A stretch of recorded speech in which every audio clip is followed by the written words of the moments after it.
Watching the game last night and saw Reggie Miller and Steve Kerr, of course, Marv Albert calling all the action. And Marv joins us on the program. How you feeling today, Marv? Hey, Dan. How you doing? I'm doing well. Doing well. How's the voice? In decent shape. We have been doing games every other day, but, this is a fun time. It's kind of a bizarre series. To say it's been a fun series is truthful, but on the other hand, when you have 5 blowouts, it's really unusual. Although the same thing did happen, I was reminded in 2005 when the Spurs did win a championship, and in the finals against Detroit, they won a couple of one-sided games at home, and then they were destroyed in the next 2, and then San Antonio went on to win it. But it's really unusual to see this type of situation. Give me the sport that showcases a play-by-play man's voice more than another sport. Is there one that stands out where you can really showcase? Well, I think radio basketball, more so than television, as you know, it's so different because you are involving the people you work with, the color commentators, particularly when there are 2 with Steve and Reggie. But radio basketball, it feels like the play-by-play announcer is the game.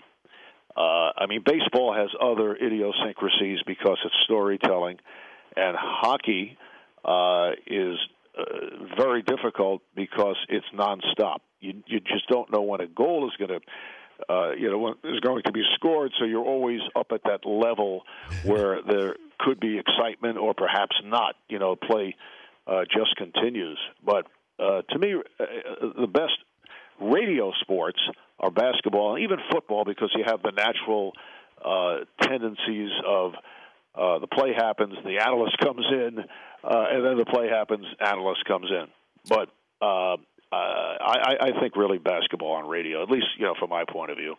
When does a play-by-play announcer know when it's time to retire?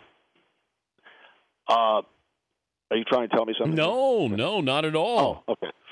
I think it really, when you lose the passion for the game, and it's kind of an unusual situation these days because I think more so than in the past, there are many play-by-play announcers who have been around for a number of years who are still extremely good. But I think it's not only passion for the game, it's also for doing the game. It's also passion for doing the preparation. I think that's the toughest part of it because people sometimes don't realize you don't, just show up and do a game. Even when you're doing a series, a playoff series, and we've been it's weeks and weeks of games that we have been doing.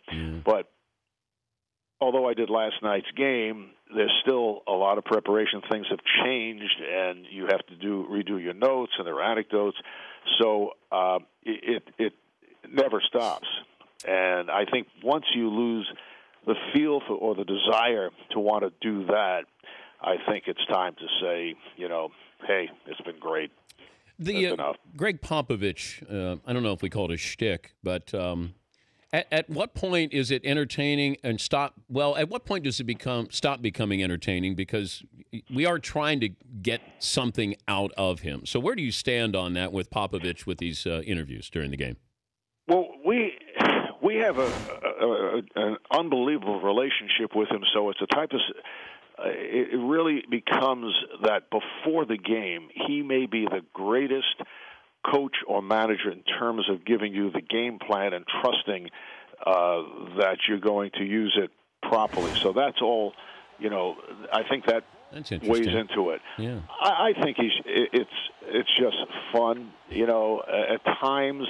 Maybe he should give a little more information. I know he's not, and I can understand this, even though it's a good thing for the NBA on television where you hear from the coaches. Some coaches actually give you information. Others are just giving you, the usual cliche-type answers. So I think there are several coaches who feel that maybe they really shouldn't be doing this, and perhaps it's Gregg's way of saying, I can give you nonsense or I can tell you something. And we've had a little bit of both during the course of the series. It's kind of funny. I think at times, maybe he could pull it back and provide some more information. But I understand I think it's very tough. You come out of the huddle and then you talk on television. Yes. And it's not only in the NBA. You watch some of these interviews at halftime of college games where the coach couldn't care less and tells you nothing. I feel bad for the reporter. And it's one question. There's no follow up. That's the other thing. I feel bad for the reporter, Marv. Well, at times it depends how it's handled.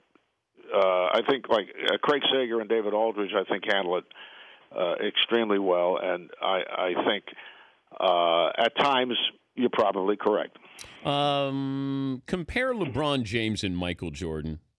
From your seat as play-by-play man and watching all of this basketball, can you see a day when we'll look at LeBron and say, that's the greatest basketball player of all time? It could happen. I think it will. The argument will always be, as great as LeBron is and as great as Michael was, if LeBron does not, and it's not necessarily a fair argument, but if LeBron does not win 6, and Michael would have, had they had not split up that team, I thought they could have gone another 2 years. He probably would have won 7 or 8. Well, the baseball timeout, too. Yeah, that too. I mean, aside from that, yes, that too. But even after he came back from the sabbatical, I think that team still had a couple more years. And you can see what San Antonio has been able to do with older players. But even at that time, I think Michael still had the talent, and he still had Pippen, and he still had the proper cast with him, where I think they would have won a couple more. But aside from that, if LeBron does not match it or come to 5, when people argue, they'll say, "Hey, he only won X number of championships," and it's really not a good argument, because there are a lot of great players who have never won a championship just by circumstance. They were not on the right team with the right mix. It's so difficult to compare the two, because in terms of the way LeBron plays with his power and speed, it's a little different than Jordan. Michael, I think defensively, when he wanted to play defense, and of course you could say the same thing about LeBron, could be the best defensive player in the game. It's such a toss-up. It's so difficult to say. My vote still goes with Jordan at this point, and maybe had to do with the fact that I did so many of his games and saw him so frequently. I've done so many of LeBron's games, but it's just that I thought that the desire or the will to win, not that LeBron doesn't have it, but it was to the point of fanaticism with Jordan, which separated him from everyone else. Have fun in Game 7. Tell Reg and Steve we said hello, and always great to talk to you, Marv. Well, thanks. Same here, Dan. Appreciate it. It'll be fun. Game 6 tomorrow night. Game 6. Yeah, but could be a Game 7 eventually. We'll see what happens. Thank you, Marv. All right, thanks, Dan. That's Marv Albert, NBA on TNT.